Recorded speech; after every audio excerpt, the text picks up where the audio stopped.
Unboxings aren't something I normally do, but here we have a Big Bad Toy Store unboxing, and the first thing that is really standing out to me is that it's not the typical Big Bad Toy Store box. But when we open it up, we can see some of the goodness that we have inside, and some of this is really, really special, really cool.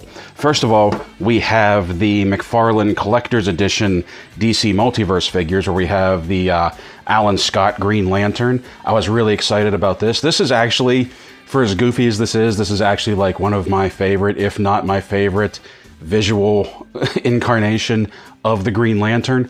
I love the translucent Green Lantern and the flame effect right there. I think this looks really cool. I was a little worried that the colors might be too dark, but I think they're just vibrant enough, and I can't wait to open this up because it looks like there's some really good detail like on the belt and on the straps on his boots. I really dig that. But then we also, and this was a bit of a surprise, we have the Action Comics #1 Superman. And if you remember, when we first saw the promotional shots of this, a lot of people had issue because the blue was a really light blue and the boots were blue, they weren't red. And people were comparing that to the cover, but on the interior, his boots were blue. Like, it was an all-blue bodysuit, so I didn't really have an issue with the fact that the boots weren't red on the figure when we initially saw it. But as you can see, the blue is a much darker blue, and there is red in the boots, and the whole thing just looks really good. Like, it really does look like the cover, as you can see the card in there, the cover of Action Comics #1. And flipping it over on the back, you can get an even better look at it. So, for everybody that was upset about the blue boots and the really light blue suit, well, that's nothing to be worried about anymore. I do think maybe the body is a little too big. We'll see that once we get him out. But other than that, first glance, I really dig this one. Then we also have the Big Bad Toy Store Loose Collector Vampirella in here. And I'm not entirely sure why I got this. I read Vampirella, I read Dynamite Comics, I like her as a character. I've never bought one of her figures, even when Loose Collector came out with the red version of the costume. But when I saw this Big Bad Toy Store version, and she has the black costume, and she has the bloody hands, and the bloody mouth, and the fangs, I don't know, for some reason I felt the need to pick this one up. So we'll probably be opening this, taking a look at it. I'm pretty sure that's the same image that's on the red one. They just painted a costume black instead of red. But I'm kind of curious. This is going to be, I think, my first Loose Collector figure, so I'm curious about that too. Now, something else that we have here is the San Diego Comic-Con exclusive.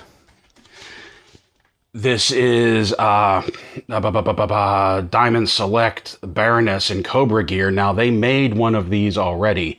You can see Diamond Gallery right there. They made one of these already where she was decked out all in black. And I had originally pre-ordered that one. I thought it looked cool, but the all black just, I don't know, it just looked too muted. But then when they came out with this one for San Diego Comic-Con for the exclusive, and she has that metallic blue suit, this one I had to get. I think this is going to look great. I can't wait to open that up and take a look at it. And then something else that we have as far as Comic-Con exclusives go. Haven't opened this up yet. We'll be opening this up. This is the Super 7 Toho 1989 Godzilla, the comic book Thirsty for Blood version. Just like I did with the G.I.Joe Ultimates when I got their SDCC exclusive of the Blue Bat last year, I was using that to decide if I wanted to get the G.I.Joe Ultimates, which I eventually did not. I really like the look of the Super 7 Godzilla Ultimates figures. I just don't know if I want to pay $85 a figure for it. So I'm doing the same thing. Once we open this up and we take a look at this, I'm going to use this to decide if I want to get the Godzilla Ultimates or not. Because I do like how big and bulky and chunky they look. Open that up and we'll take a look at it. And one last thing that I got, it came from Walmart finally.